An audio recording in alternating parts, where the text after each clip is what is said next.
Olá, boa noite. Você vai ver hoje, no segunda edição, entrevista exclusiva com ambulante detida por venda ilegal de picolés.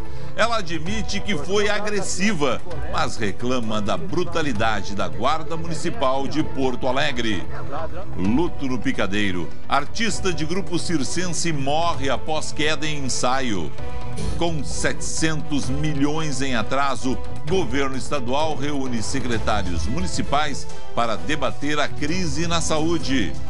Solto na natureza, patrulha ambiental tenta capturar cervo visto no litoral norte. Pode enfiar o pé na jaca. Saiba por que essa fruta faz bem e virou moda entre os vegetarianos. O SBT Rio Grande, segunda edição, está no ar.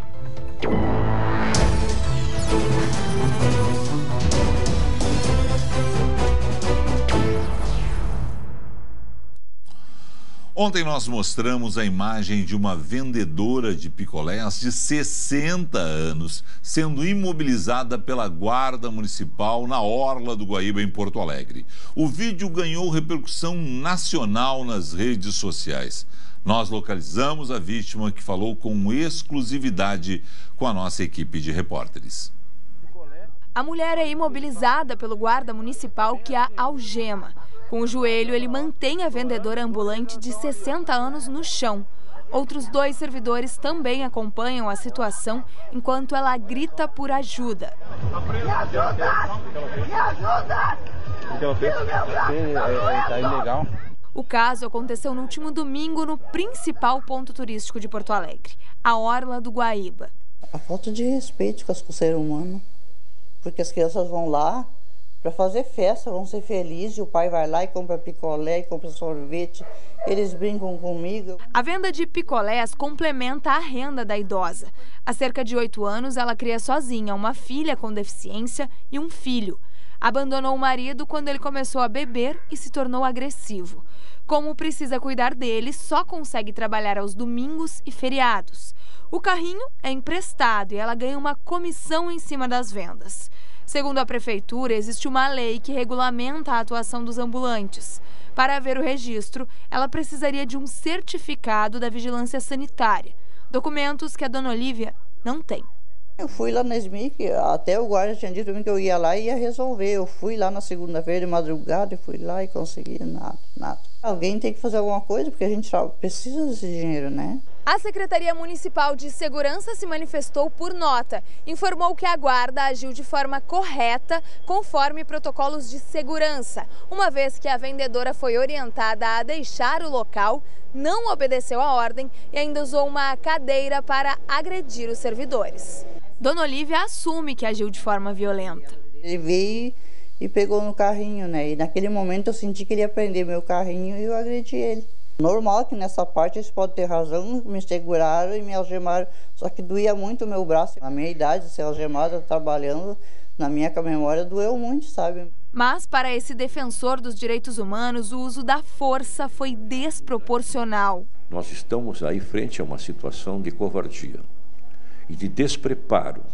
Um agente público deve estar preparado para administrar esse tipo de situação. As imagens circularam pelas redes sociais e causaram revolta. Uma das principais críticas é a atitude truculenta diante de uma mulher que estava trabalhando. Porque tá ilegal, tá fazendo isso. São 3 questões e a gente espera uma solução para o caso. A primeira questão: a Guarda Municipal estava certa, a venda irregular não pode acontecer, tinha que agir. A segunda questão, que é a mais grave: a Guarda Municipal não pode agir dessa maneira, com essa truculência, com uma senhora que não oferece risco.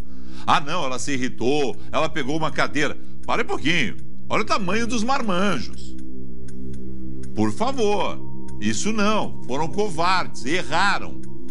Terceira questão: a sensibilidade da prefeitura, do pessoal da SMIC para solucionar o problema, para dar uma solução, para encontrar uma solução nesse caso, que é a regularização do trabalho dela, com a vigilância sanitária sendo cumprida todas as normas, com ela sendo legalizada para vender os produtos.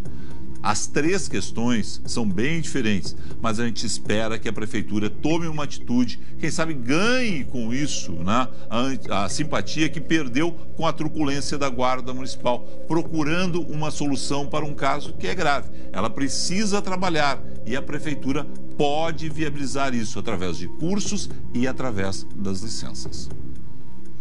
É realizada hoje uma reunião entre o governo do estado e os secretários municipais de saúde. Os gestores dos municípios pedem o fim dos atrasos nos repasses de verbas que geraram uma crise na saúde pública do Rio Grande do Sul. 2 vezes por semana, Maria e o filho saem de Santo Antônio da Patrulha em busca de tratamento em Porto Alegre. Eu moro no interior, tá crítico. Daí a gente veio pra cá, né? No final de 2018, o SBT mostrou uma série de problemas enfrentados por pacientes da região metropolitana de Porto Alegre e também do noroeste e centro do estado. Consultas e cirurgias não aconteciam pela falta de verba dos hospitais. Atendimentos do SUS chegaram a ser suspensos. Funcionários com salários atrasados fizeram greve e as despesas das instituições foram acumulando. Hoje, o projeto Saúde que Queremos foi entregue pelo Conselho das Secretarias Municipais de Saúde à secretária do Estado. O documento aponta problemas e possíveis soluções na área. O pagamento dos municípios é uma prioridade. Os municípios faz 1 ano que fazem atenção básica sem receber do governo do Estado, né? E os hospitais é uma situação que, queira ou não queira, se o Estado não paga, esse hospital bate na porta dos municípios, né? Então os hospitais seriam uma outra prioridade para nós e os insumos. A partir de agora, o governo vai analisar o documento para dar uma resposta aos municípios até o final do mês. A secretária garante que medidas a curto prazo já estão sendo tomadas para amenizar os efeitos da crise na saúde. Nós estamos conseguindo remanejar a crise através de busca de alternativas na própria rede assistencial, porque assim como alguns serviços se encerram, tem outros que têm capacidade instalada e possibilidade de absorver. Sobre a dívida do Estado, que chega a 700 milhões de reais, o presidente do Conselho informou que será pedida a renegociação e parcelamento. Já temos aí algumas pautas com o governador Eduardo que a gente pode começar a discutir, tentar negociar essa dívida aí. Para a população, que é quem mais sofre com esse caos, o Estado ainda tem muito para melhorar. Não só para nós, para todo mundo está péssimo ainda. Da crise da saúde para a insegurança pública, né? Preso suspeito de matar o gerente de um banco em Antagorda, interior do estado. Vamos à redação. Melanie Albuquerque, boa noite. Oi, Felipe. Muito boa noite para ti, boa noite para todo mundo que está em casa. Pois é, por 2 meses, o desaparecimento de Jacir Potrick, de 55 anos, intrigou a pequena cidade lá do Vale do Taquari. O mistério acabou se desfazendo hoje, quando a polícia prendeu em Capão da Canoa o suspeito de matar e esconder o corpo do gerente. E olha só, Felipe, a vítima e o suspeito eram vizinhos e por muito tempo, inclusive, fizeram churrascos e encontros juntos. Apesar do corpo do Jacir ainda não ter sido encontrado, o vizinho foi preso com base nas imagens das câmeras de segurança do condomínio em que os dois moravam. A polícia concluiu que os dois estiveram juntos na noite do dia 13 de novembro do ano passado, que foi a última vez que o gerente foi visto. A principal suspeita da polícia é de que um desentendimento financeiro tenha motivado esse crime, Felipe. Vamos continuar acompanhando os desdobramentos desse caso, porque realmente as informações são chocantes, né? 2 pessoas da mesma família foram encontradas mortas na zona sul de Porto Alegre. Os corpos apresentavam sinais de tortura. O crime aconteceu na rua Doutor Mário Tota, no bairro Tristeza, zona sul da capital. As vítimas são tia e sobrinho. Segundo a Polícia Civil, José Eduardo Castro Pereira, de 61 anos, foi morto com golpes de faca. E a suspeita é de que Elma de Oliveira Castro, de 76, tenha sido morta por asfixia. A polícia investiga se foi homicídio ou latrocínio, que é o roubo seguido de morte. Nada foi levado da casa e as portas não tinham sinal de arrombamento. Eles eram gente boa, não faziam mal para ninguém. Eram gente boa, eu fiquei até surpresa, né? Porque, inclusive, ontem eu falei com ele. Taxistas e motoristas de aplicativos protestaram juntos contra a insegurança. A manifestação aconteceu logo depois do enterro de Hermínio Oliveira da Silva Júnior, de 39 anos. Ele foi morto ontem durante um assalto praticado por 2 adolescentes. Durante toda a manhã, o corpo foi velado em Canoas. O sentimento da família... Tem vários familiares que estão correndo risco nas ruas e eu queria muito que a justiça fosse feita para eles poderem sair de casa e voltar para casa. Era o mesmo dos colegas. Tenho 2 filhas, tenho minha esposa que acabou de sair para trabalhar e poderia ser eu. Hermínio Oliveira da Silva Júnior tinha 39 anos. Trabalhava no ponto da rodoviária da capital. Imagens das câmeras de segurança mostram os 2 adolescentes pouco antes da ação. Abordaram diversos taxistas na rodoviária, os quais recusaram corridas, porque desconfiaram da atitude desses menores. Na Garibaldi, eles abordaram a vítima, que também é taxista, que acabou aceitando essa corrida para Gravataí. O corpo do taxista foi localizado ontem de manhã perto da Freeway, em Gravataí. O carro foi encontrado no começo da tarde, em Santo Antônio da Patrulha. Em seguida, os 2 jovens, de 15 e 17 anos, foram apreendidos. Eles confessaram que saíram de Osório com o objetivo de roubar um carro em Porto Alegre. O que chamou a atenção também foi a brutalidade do crime. O taxista tinha várias lesões na cabeça e o que era um indício virou confirmação por parte da polícia. Ele foi morto com requintes de crueldade. Eles deram socos na face da vítima e depois passaram com o carro por cima dela. E tem gente que quer passar a mão na cabeça de marginais como esse. Ou o Brasil muda a lei, ou nós vamos continuar noticiando, infelizmente, a cada mês, a cada semana, ou muitas vezes a sequência de dias, crimes brutais contra vidas humanas praticados por adolescentes que se sentem, em função da lei brasileira, tranquilos para fazer. Porque, afinal de contas, vão cumprir uma pena muito pequena. A lei brasileira tem que mudar e não é de agora. Uma família está procurando uma égua de estimação que foi roubada na zona sul de Porto Alegre. Conta essa história, Mel. Pois é, Felipe. Segundo o proprietário do sítio, os ladrões cortaram a cerca e levaram essa égua que pertencia a um garotinho de 6 anos. Essas imagens que a gente vê na tela mostram eles fugindo com um outro animal que também roubaram de um vizinho. A égua foi comprada há 2 anos e é companheira desse menino. O pai contou, inclusive, que ela é muito mansinha, virou xodó da família.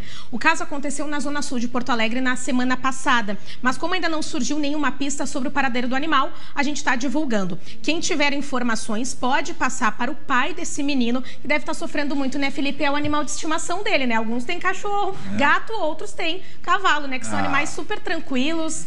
Meu nome significa Felipe, filos mais hipos, Filipos, amigo dos cavalos. Você imagina se eu não vou ficar aqui torcendo e muito. 991699029, se alguém tiver alguma informação. Agora uma daquelas reportagens da gente literalmente enfiar o pé na jaca. Carne de jaca, você já ouviu falar? A aparência é de frango desfiado e dá até para fazer coxinha de jaca, né? Eu ia dizer coxinha de frango. Bem, pouco comum isso, né, no prato dos brasileiros. A fruta virou uma opção para quem tenta evitar o consumo de proteína animal. A jaca é uma espécie nativa da Ásia trazida para o Brasil pelos portugueses no século XVIII. A árvore de clima tropical se adapta bem ao calor. No sul do país, é uma raridade. Em Porto Alegre, a gente encontrou um pé de quase 50 anos no pátio do seu Edivino. A muda foi presente de um vizinho. Ninguém tinha, mas muita gente vinha olhar aqui, ver que árvore era.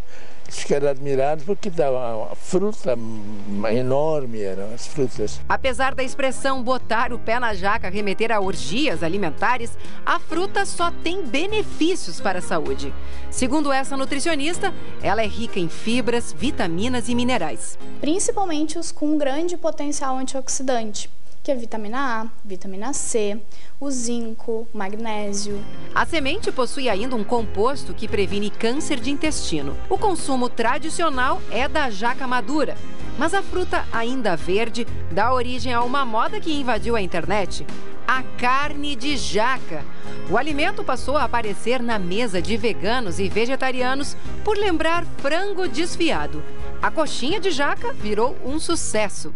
As carnes de origem vegetal, elas são ricas em vitaminas, em minerais, em compostos bioativos, têm carboidratos, quase todas baixíssimas em gorduras e também poucas proteínas. A Liz dá cursos de comida vegana, ou seja, sem nada de origem animal. Para fazer a carne de jaca, a dica é levar a fruta verde enrolada no papel alumínio ao forno. Se a gente pega a jaca verde crua, a gente corta, que daí o pessoal corta e põe na panela de pressão, que dá um trabalhão. E essa cola é bem difícil de tirar, mas se a gente coloca direto no forno ela inteira, não fica nenhum resíduo da cola. Ela já sai prontinha. Após 4 horas no forno, olha só como fica a polpa. Basta desfiar com a mão. Aqui ela refoga no fogo com cebola, alho, sal, molho de tomate e salsinha. Hoje ela vai preparar um escondidinho. Por isso ela bate no processador batata cozida com óleo e sal. Depois ela faz um creme de aipim cozido com limão, alho, óleo, água e uma pitada de levedura. O sabor fica semelhante ao queijo. Depois é só montar o escondidinho. Bom, o escondidinho aqui está pronto. É incrível porque realmente parece frango, parece queijo aqui em cima, mas não é. Liz, e o sabor? O sabor, ele é até um pouco semelhante, né? Sim, a carne de jaca, como vocês podem ver, a consistência é igual de frango e é uma opção ótima para veganos. Qualquer receita que vá ao frango desfiado, a gente pode substituir pela jaca. Hashtag fica a dica, portanto. Depois do intervalo, luto no picadeiro. Artista do grupo TOL morre após queda em ensaio. E ainda, Polícia Ambiental tenta capturar cervo que circula no litoral norte. Em instantes, no segunda edição.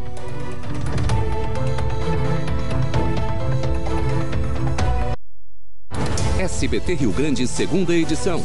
Oferecimento Sicredi. Abra uma conta e descubra que gente que coopera, cresce. Senac. Educação profissional mudando vidas. Rede Clipe. Simplifique. É Clipe. E Educação Adventista. Muito além do ensino.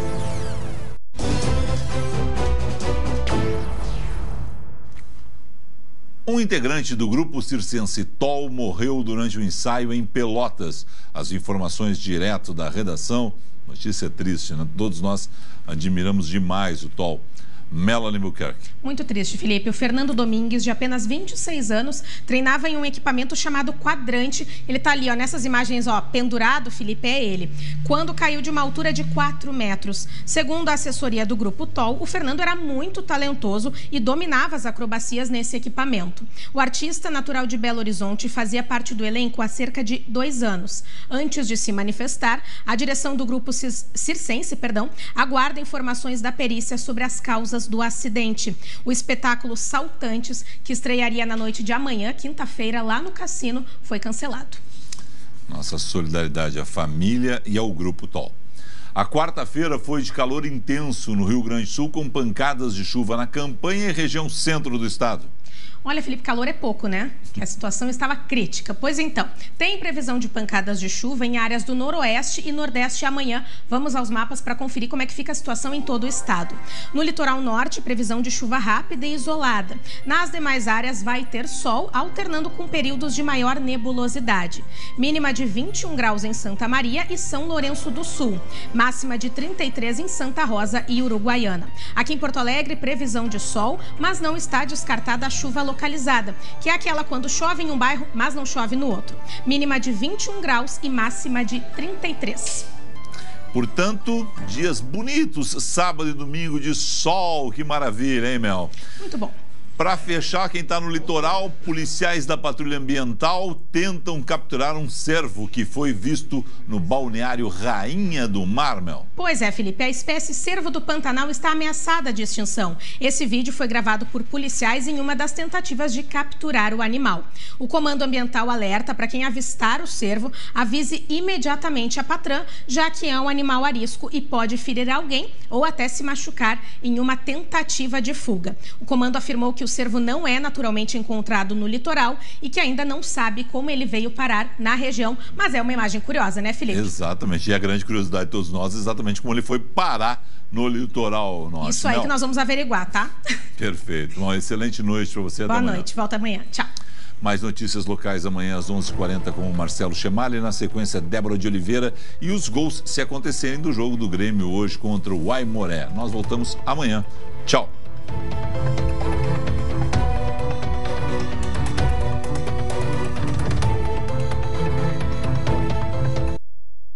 SBT Rio Grande, segunda edição. Oferecimento Sicredi. Abra uma conta e descubra que gente que coopera, cresce. Senac. Educação profissional mudando vidas. Rede Clipe. Simplifique. É Clipe. E Educação Adventista. Muito além do ensino.